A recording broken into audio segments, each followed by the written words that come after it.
Good afternoon. हम लोग class 10th का हिस्ट्री पढ़ रहे थे। हिस्ट्री में चैप्टर 1 है नेशनलिज्म इन यूरोप। नेशनलिज्म मतलब हिंदी में बोलते हैं राष्ट्रवाद, और rise of nationalism in Europe मतलब राष्ट्रवाद का उदय कहाँ पे? यूरोप में। जब तक पूरे यूरोप में हमें इस साल यही पढ़ना है इस चैप्टर से। अगर कोरोना आ गया तो 10 मार्क्स का क्वेश्चन आएगा, क्योंकि सिलेबस घटा दिया जाएगा। और अगर कोरोना नहीं आया तो इस चैप्टर से फिर भी 7 मार्क्स का क्वेश्चन हर साल होता है। एक 5 मार्क्स का क्वेश्चन इस चैप्टर से फिक्स होता है। अब देखिए 5 मार्क्स का क्वेश्चन कहाँ से?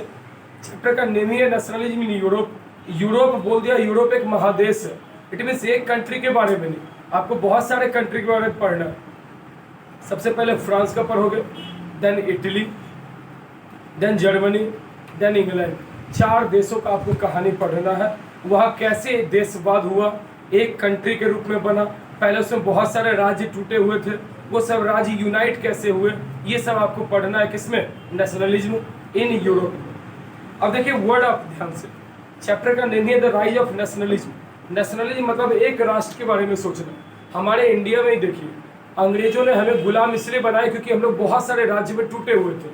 अगर सिंगल कंट्री में होते और हमारी मिलिट्री एफिशिएंट होती तो कभी भी ब्रिटिशर्स हम पे कंट्रोल नहीं कर पाते, हम लोग उनके कॉलोनी नहीं बनने वाले थे।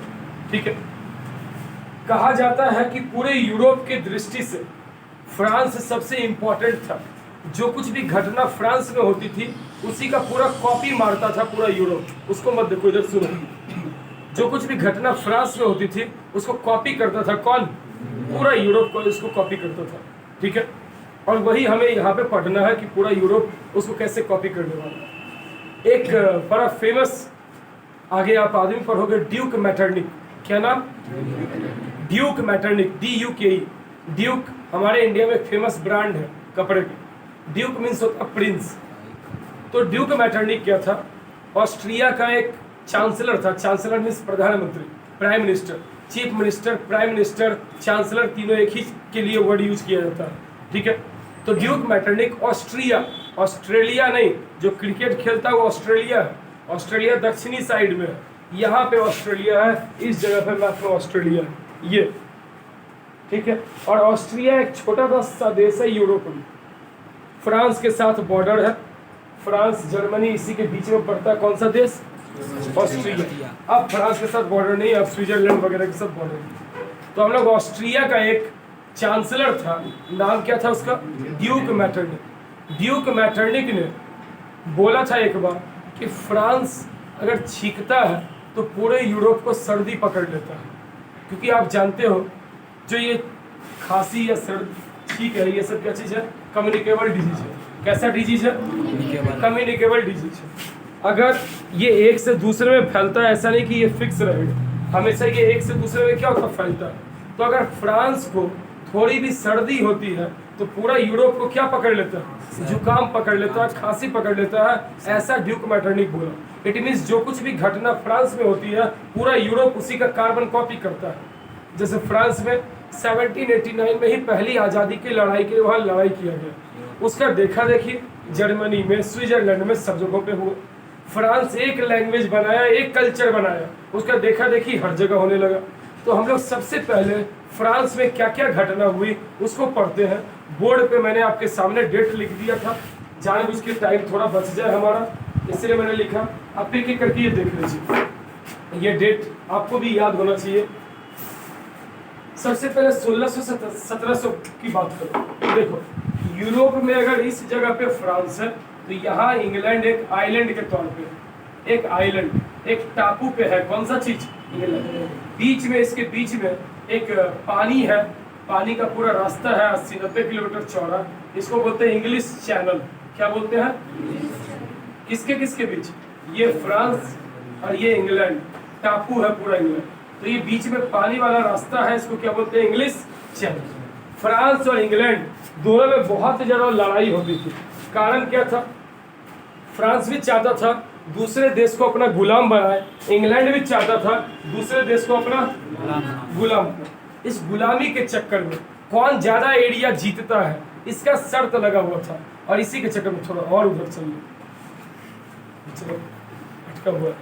ठीक है, इसी गुलामी के चक्कर में फ्रांस और उसके बीच में, इंग्लैंड के बीच में लड़ाई हुई, और इस लड़ाई में क्या हुआ, दोनों में से कोई वैसा क्लियरली नहीं जीता, बट दुनिया में सबसे ज़्यादा देशों पे गुलाम कोई कब्जा किया तो वो इंग्लैंड था।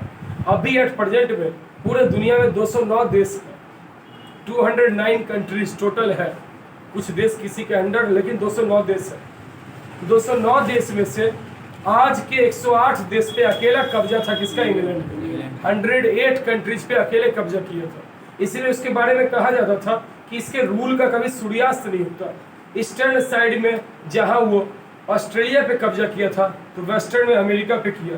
24 घंटे इतना एरिया पे कब्जा किया था पूरे वर्ल्ड में कि कभी भी उसके लाइफ में सूर्यास्त नहीं था। हमारे इंडिया में रात होती है ना, लेकिन इंग्लैंड का कभी रात नहीं होता था। क्यों?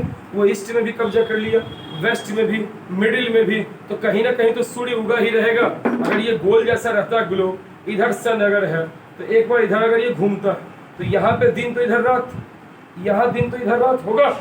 लेकिन इंग्लैंड का क्या था, इतना देश कब्जा किया था कि हर जगह इसका कंट्री मौजूद था, इसलिए कभी भी इसकी यहाँ रात नहीं होती थी। ये एक उसके लिए अच्छा ही एक नाम लिया गया कि इतना भयंकर बड़ा विशालकाय देश था। ठीक, 1770 पहले तो 100 साल का लड़ा। कौन? यूनाइटेड किंगडम मतलब इंग्लैंड, और साथ में कौन? फ्रांस, आपस में लड़ाई लड़ा। अगर आपके पास ज्यादा पैसा हो गया और आप उसको खर्च करना चाहते हो, आप 3 काम कीजिए।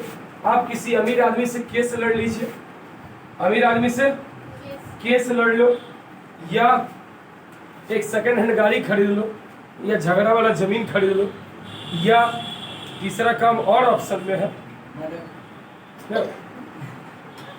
पहला क्या बोले? अमीर आदमी से केस लो, दूसरा झगड़ा वाला जमीन, या क्या खरीद? सेकंड हैंड कार, और तीसरा किसी को इलेक्शन में खड़ा करवा, या इलेक्शन में खड़ा हो जाए। इस 3 काम को करने पे कलयुग में अति फलदायी है, सीधे आप गरीब होंगे। बृहस्पति देव के व्रत की कथा में लिखा रहता है, ऐसा करोगे तो धन ऊपर होगा, अगर ये 3 काम करोगे तो धन सीधे नीचे आएगा।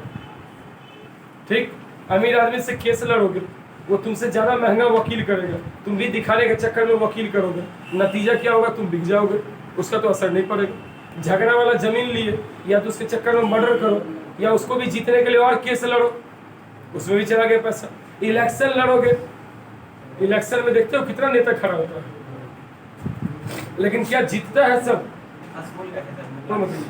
जीतता है सब? नहीं जीतता है। ठीक है, तो जब नहीं जीतता है फिर भी लोग क्या करता है? सबको खड़ा करवाता है। इट मीन्स कहीं ना कहीं उसका पैसा हटता है।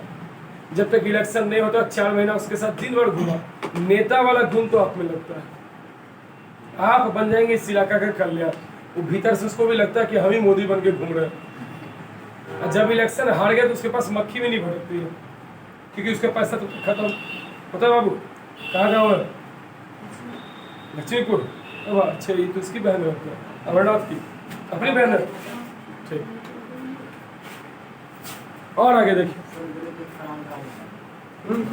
अब सेकंड हैंड गाड़ी खरीदवा दो, वो बीच रास्ता में कहीं खराब होगा, तेरा मान लो जमुई में खराब हो गया, तुम गया ठीक करने, नक्सलाइट एक बम मारा, जान हथेली पे भी गया, बताएगा? अब आओ आगे, ये तो कहावत थी। तो 100 साल का ये लड़ाई लड़ा इंग्लैंड फ्रांस, पैसा खर्च होगा कि नहीं होगा? 1-2 साल तो छोड़ो, ये कितने साल लड़ा? 100 साल। दोनों तरफ का हथियार बर्बाद होगा। अब आप गौर कीजिए, 1774 में लुइस 16 नाम का राजा बना, बॉर्बन डायनेस्टी का था। हमारे यहाँ बॉर्बन बिस्किट आता है, इसके यहाँ डायनेस्टी था। हमारे यहाँ लुइस फिलिप का कपड़ा आता है, इसके यहाँ राजा का नाम था। तो बॉर्बन डायनेस्टी का राजा बना कौन? लुइस 16, 1774 में। जब ये बना तो इसको खाली खजाना मिला। खजाना क्या चीज था? खाली। उसका कारण क्या है खजाना खाली होने का? वो रीजन सुनिए। जब ये बना था राजा, उस टाइम में क्या चीज था, उसी जमाने में क्या चीज हो रहा था? एक तो फ्रांस पहले लड़ाई लड़के हार चुका था। 4 जुलाई 1776 को अमेरिका आजाद हुआ। इंडिपेंडेंस डे है ये। किसका? अमेरिका का, मतलब यूएसए। अमेरिका का इंडिपेंडेंस डे है 4 जुलाई 1776। ये आजाद किससे हुआ? ये आजाद हुआ इंग्लैंड से। इसको आजाद करवाने में महत्वपूर्ण भूमिका कौन निभाया? फ्रांस, क्योंकि इंग्लैंड फ्रांस एक दूसरे का दुश्मन था, इसलिए चाहता था फ्रांस की ये आजाद हो जाए। कौन? अमेरिका, जिससे इंग्लैंड का कुछ पावर घट जाए। ठीक है, अब इसको आजाद करवाने के बाद फ्रांस क्या किया, इसको कुछ पैसा दिया, साथ में एक तुम किसी मूवी में देखते होगे स्टैच्यू ऑफ लिबर्टी, मसाल ली हुई एक लेडी, कहीं देखे ऐसा? फोटो वोटो बुक वगैरह पे भी रहता होगा, वर्ल्ड के 7 वंडर्स में मसाल ली हुई एक लेडी। ये जानते हो plaster of Paris, plaster of Paris जो हाथ वगैरह टूटने पे प्लास्टर होता है, या जिसका ये लाफिंग बुद्धा सा बना रहता है ना? नहीं, प्लास्टर ऑफ पेरिस है, चीनी मिट्टी अलग चीज है। उसी का वो बना हुआ पूरा मूर्ति है। 3 पार्ट में उस मूर्ति को भेजा गया था। 1600 कारीगर लगातार 3 साल काम करके तब उसको बनाया था। 3 जहाज से उसको सेपरेट भेजा गया, वहां लगाया गया और बहुत सारा गिफ्ट और प्राइज ये दिया। कौन? फ्रांस। किसको? इंग्लैंड। अपना खजाना खाली है, लेकिन दुनिया के लिए मदद कर रहे हैं, तो पैसा बचेगा कि और खाली होगा? खाली होगा। यही इसका हिसाब था। किसका? फ्रांस का। अब देखो क्या हुआ। 1774 में लुई 16 राजा बना। अब फ्रांस का कंडीशन तुम 9 में पढ़े होगे कि पूरा सोसाइटी 3 पार्ट में बटा था। First state, second state, third state. First state में क्लर्जी मतलब पुरोहित सब, पुजारी सब, पोप। अब वहाँ क्या हिंदू धर्म के पुजारी रहेंगे या मुस्लिम धर्म के क्या चीज वहाँ पे खलीफा रहेंगे? वहाँ पोप सब थे। पोप क्रिश्चियन के हेड होते हैं, ठीक है, वो थे। या पादरी सब होते थे, फादर वगैरह अलग अलग चर्च के। उनका कोई टैक्स नहीं लगता था, टैक्स फ्री थे। पैसा होगा उनके पास, लेकिन वो टैक्स। सेकंड स्टेट, ये तो फर्स्ट स्टेट की बात हुई। सेकंड स्टेट में नोबिलिटी, जमींदार लोग था, उसको भी टैक्स नहीं देना होता था, वो लोग भी टैक्स फ्री था। थर्ड स्टेट में कॉमन पीपल था या मर्चेंट वगैरह, उसको टैक्स भरना होता था। कौन पीपल को? थर्ड स्टेट की पीपल। जानते हो वो 80% प्रॉपर्टी था फर्स्ट और सेकंड स्टेट के पास, और 20% प्रॉपर्टी था थर्ड स्टेट के पास। लेकिन थर्ड स्टेट का पॉपुलेशन था 80% और इसका पॉपुलेशन क्या था? 20%। मतलब कुछ मुट्ठी भर लोग फ्रांस में बहुत बड़ा संपत्ति हड़प के रखे थे। कौन कौन स्टेट के? फर्स्ट और सेकंड स्टेट के। और जिनका ज्यादा जनसंख्या था उनके पास उतनी प्रॉपर्टी ही नहीं थी। जिसके पास ज्यादा प्रॉपर्टी होगा वही तो ज्यादा टैक्स भरेगा। मुकेश अंबानी अकेला इतना टैक्स भरता है जितना 4-5 राज्य मिल के नहीं भरता है, सारा लोग मिल के। अब भारत कहे कि तुम लोग टैक्स फ्री हो जाओ, हम लोग से टैक्स लेते तो नाजायज है ना? हम लोग गरीब है, उसके सामने गरीब क्या उसके टुकड़ा पे भी नहीं है। खरीदना चाहे तो 2-3 राज्य खरीद ले, इतना पैसा है उसके पास, और उससे टैक्स लेगा ही नहीं। तो ये गलत होगा कि नहीं? जिसके पास संपत्ति था वो टैक्स नहीं दे रहा था, और जो गरीब था उसको क्या भरना था? तो गरीबों से तुम कितना टैक्स लोगे? क्या उसे खजाना भर जाएगा? नहीं भरेगा। इसीलिए फायदा ही नहीं मिल रहा था। तो ऐसे में लुई 16 को लगा कि अब क्या करें। लुई 16 कुछ दरबारी लोगों से कर्जा लिया। वो दरबारी लोग बोला या तो लौटाओ, नहीं तो तुम पे सूद लेंगे। सोच लो, राजा से सूद लेगा कौन? दरबारी। जिसको राजा माफ करता है अब वही राजा से पैसा मांगेगा। कैसा खतरनाक स्थिति। लुई 16 को लगा क्या करें। उसको ये लगा कि फर्स्ट और सेकंड से स्टेट से तो हम टैक्स ले नहीं सकते हैं, वरना ये लोग मेरा विरोध करेंगे। तो वो क्या काम किया? थर्ड स्टेट का टैक्स बढ़ा दिया। किसका टैक्स बढ़ा दिया? थर्ड स्टेट का टैक्स बढ़ा दिया। अब थर्ड स्टेट के लोग पहले से गरीब हैं, ऊपर से टैक्स बढ़ गया। ये उनके लिए और दिक्कत हुआ कि नहीं? आसमान से गिरा खजूर कट का ये हाल था, और टैक्स बढ़ गया। वो लोग भर पाएगा टैक्स? तो थर्ड स्टेट वाला विद्रोह किया। दाम इतना बढ़ गया था कि नॉर्मल रोटी लोगों को खाने में नसीब नहीं हो रहा था। तो सब लोग जाके, एक बास्टिल का जेल था उसके बगल में जाके हंगामा कर रहा था, विरोध कर रहा था कि राजा हमें रोटी दीजिए। लुई 16 की पत्नी थी मैरी एंटोइनेट। क्या नाम? वो ऑस्ट्रिया की प्रिंसेस थी, राजकुमारी थी। कभी गरीबी नहीं देखी। कहा जाता है वो सबसे ब्यूटीफुल हुआ करती थी उस जमाने में। फ्रांस में ब्यूटीफुल उसको बोलते थे जिसका कमर बहुत ही ज्यादा पतला होता था। फ्रांस में ऐसा किया जाता था। इसीलिए फ्रांस में जो बच्ची जन्म लेती थी, जन्म से ही उसके वेस्ट में बहुत टाइट बेल्ट बांध दिया जाता था। किसके? फ्रांस के लड़के फ्रांस में जो भी बच्ची जन्म लेती थी उसके जन्म से ही एक टाइट बेल्ट बांधा जाता था ताकि उसका वेस्ट हमेशा पतला रह जाए। मैरी एंटोइनेट का वेस्ट 13 इंच का था। उसके हिसाब से आपका और मेरा कमर कमर नहीं कमरा है। 24, 26, 28, 30, 32, कोई 34, 36 तक बहुत हो गया और 24 से नीचे नहीं हो। 24 से 36 तक का वेस्ट है हम सब जितने यहाँ बैठे हुए। और उसका कितना इंच का था? 13 इंच का। वो भी तुम बच्चे हो अभी तब इतना है, मैच्योर हो गए तो ये और बढ़ेगा, तो और ये बढ़ेगा वेस्ट। अब सोच लो उसका कितना है? 13 इंच का। मतलब वो सच में उस जमाने के हिसाब से। अब वो गरीबी कभी देखी नहीं थी। कौन? वो क्या काम की, जब वो देखी कि लोग भीड़ जो है वो मांग रहा है किस चीज को? रोटी। वो बोली why they are demanding for the bread, why they are not asking for the cake. वो रोटी क्यों मांगती है, केक क्यों नहीं खाता है? वो लोग रोटी क्यों मांग रहा है उनसे? अब ये बात दो चार को फिलोसफर था। फिलोसफर्स जो होते हैं ये चुगलखोर किस्म के होते हैं। ये लोग भड़काने का काम करते हैं लोगों को। बस दो चार अंदर बैठ जी, अच्छा पानी पी लो, अरे भीतर सूखेगा पसीना पूरे। अब फिलोसफर्स क्या करते हैं? भड़काने का काम करते हैं। दो चार को फिलोसफर गरीबों को जाकर तुरंत बोलने लगा, देख लो क्या कहती है। वो कहती है केक क्यों नहीं मांगता है, रोटी, तुम्हारा गरीबी का मजाक उड़ा दिया। लोग भड़क गया। लोग क्या किया? बास्टिल का जेल तोड़ दिया। अब तोड़ के छोड़ा नहीं, उसका पत्थर सब घर में जाके रखा अच्छे से। उसको जैसे हम लोग गॉड को रखते हैं ऊपर, वैसे वो सिंबल था कि हम लोग आज राजा का ध्वस्त करके आए। कम पावर है हम लोग में भी, ऐसा सोच रहा था। कहाँ का जनता? फ्रांस का जनता ये सोच रहा था। ठीक, यहाँ तक हुआ फ्रांस की क्रांति का। राजा को लगा ये तो मेरा पावर घट जाएगा। वो क्या किया? आर्मी को बुला लिया। कहाँ बुला लिया? पेरिस में। लोगों को पता चला कि आर्मी को बुलाया। आर्मी को सबको गिफ्ट देने के लिए तो बुलाया नहीं, सबको गिफ्ट भी देगा ये वाला। ठीक है, लोग भड़क गए, जहां तहां हथियार ढूंढने लगे। हथियार ढूंढ भी लिया, आर्मी फायरिंग करने से मना कर दिया, राजा को लोग पकड़ लिए। लोगों को उस समय समझ में आया नहीं। लोगों ने बोला ठीक है यहाँ कॉन्स्टिट्यूशनल मोनार्की चलेगा। कैसा मोनार्की? कॉन्स्टिट्यूशनल मोनार्की में क्या किया जाएगा? तो जो भी लोग कम से कम 3 दिन का मजदूरी टैक्स भरते हुए, ध्यान देना, फ्रांस में सबसे पहले वोटिंग राइट कुछ दिन के लिए मात्र 1794 तक मिलेगा। 89 से 94 तक मिलेगा वोटिंग राइट। किसको मिलेगा? तो पहला चीज तो मेल को, मर्दों को। दूसरा 25 साल से ऊपर एज वाले। तीसरा वैसे मर्द जो कम से कम अपने कमाई का 10% रुपया टैक्स भरते हो, उनको बोला गया एक्टिव सिटीजन। नहीं समझ में आया? सबसे पहला किसको मिलेगा? मेल को। मेल में भी कितना एज? 55 ईयर से ऊपर। उसमें भी किसको मिलेगा? सबको, मेल को, जो कम से कम अपने कमाई का 10% क्या करता है? टैक्स भरता है। उसी को ये मिलेगा अधिकार वोटिंग का। और ऐसे लोग पूरे देश में 50,000 थे। कितने थे?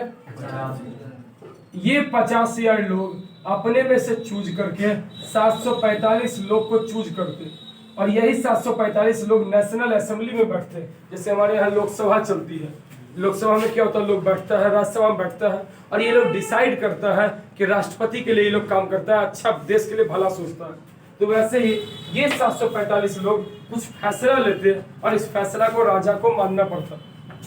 इसी को बोलते हैं कॉन्स्टिट्यूशनल मोनार्की। नहीं समझ में आया? कॉन्स्टिट्यूशनल मोनार्की में राजा अपना सारा ताकत नहीं लगा सकता। कौन ताकत लगाएगा? जनता लगाएगा। किसके? तो कौन जनता लगाएगा? सब जनता नहीं।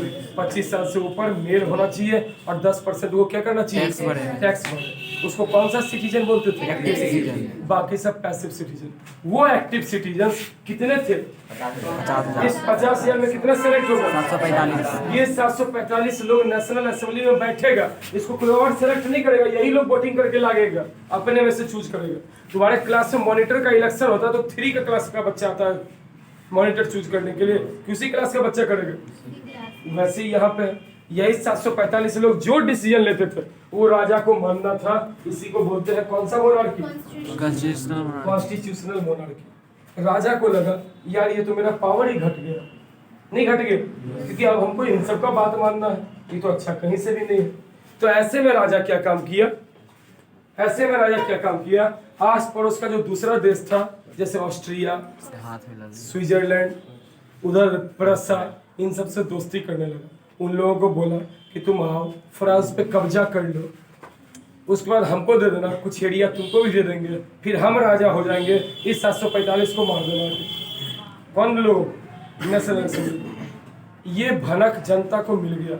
बस जनता क्या किया, राजा को पकड़ा और 1792 में राजा को गुलेटिन दे दिया। गुलेटिन मतलब एक ऐसा प्रोसेस था जिसमें आपके हाथ पैर को बांध के आपके धड़ से सर को अलग कर देना। धड़ होता है नीचे का पार्ट और सर तो ऊपर वाला, उसको अलग कर देना। तो आदमी बचेगा ना? नहीं, मर गया। राजा मार दिया, राजा को मार दिया, हम क्या करेंगे? तो उस समय ना क्लब फेमस हो रहा था। तुम जानते हो जैसे अशोक धाम मंदिर के पास ट्रस्ट है अपना, उसका कुछ लोग हैं, मेंबर है, आपस वो लोग फैसला करता है, शिवरात्रि करवाता है, ये सब। वैसे यहाँ का लोग क्या किया, जो लोग था वो लोग क्लब बना रहा था। क्लब बोलते हैं जो चर्च के बगल में है। हमारे यहाँ मंदिरों में लोग ताश खेलते हैं, वहाँ पे क्या है, लोग ग्रुपिंग करते थे। तो बहुत सारा ऐसा क्लब फेमस था। सबसे ज़्यादा फेमस क्लब हमेशा होता है राजधानी वाला, कैपिटल वाला। राजधानी फ्रांस का कहाँ था? पेरिस। तो पेरिस का क्लब बहुत फेमस हुआ, जिस क्लब का नेम था जैकोबियन क्लब। कौन सा club? Jacobian club. Saint Jacob church था ये पेरिस में। फ्रांस का राजधानी है पेरिस, वहाँ सेंट जैकब चर्च था। उसी जगह पे क्लब फेमस हुआ। कौन सा club? Jacobian club. Jacobian club का हेड था मैक्सिमिलियन रॉबेस्पियर। क्या नाम? Maximilian Robespierre. ये मैक्सिमिलियन रॉबेस्पियर क्या किया, ये बुलेटिन दिया राजा को। राजा को दिया पहले, तो ये थोड़ा थोड़ा ताकतवर होने लगा।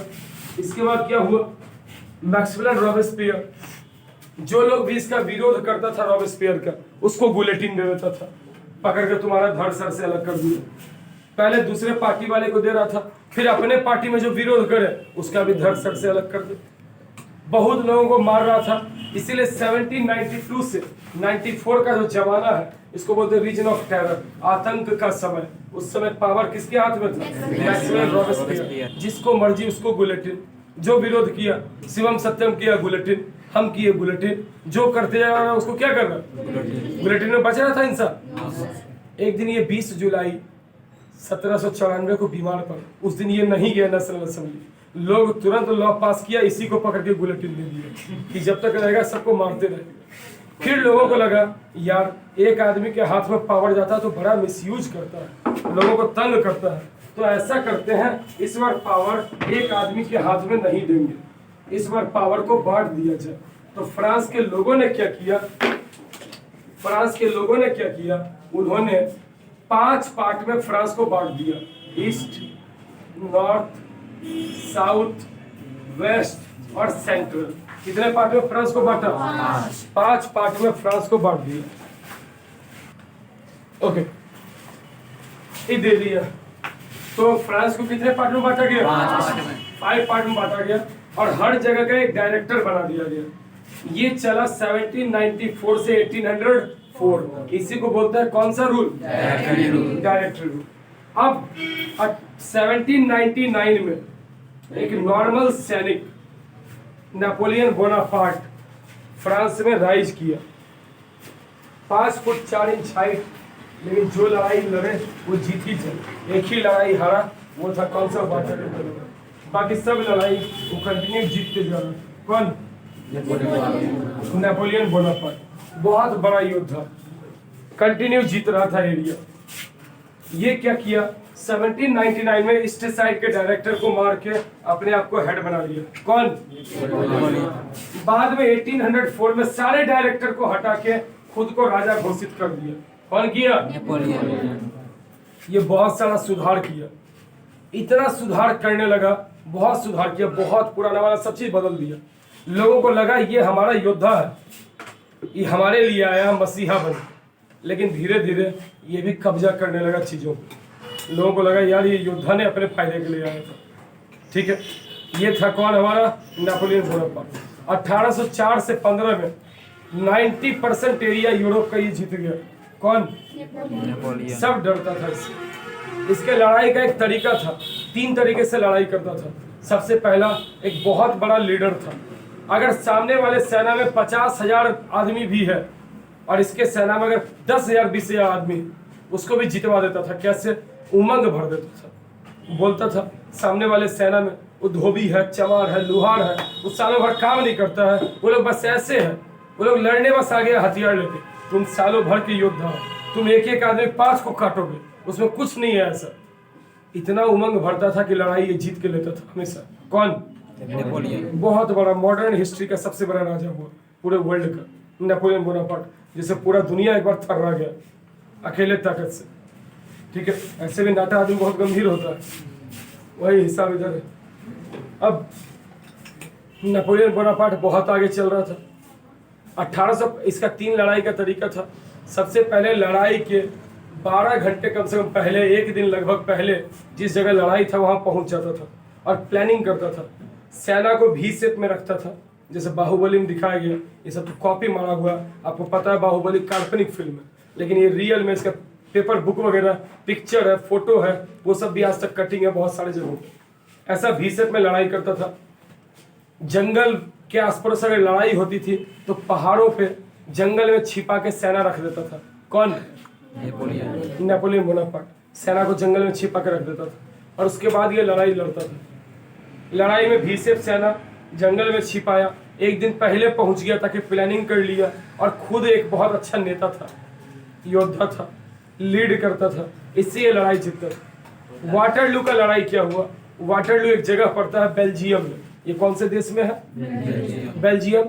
वहीं पड़ता है स्विट्जरलैंड के पास ही, यूरोप में, वहीं पे वाटरलू है। वाटरलू में क्या हुआ?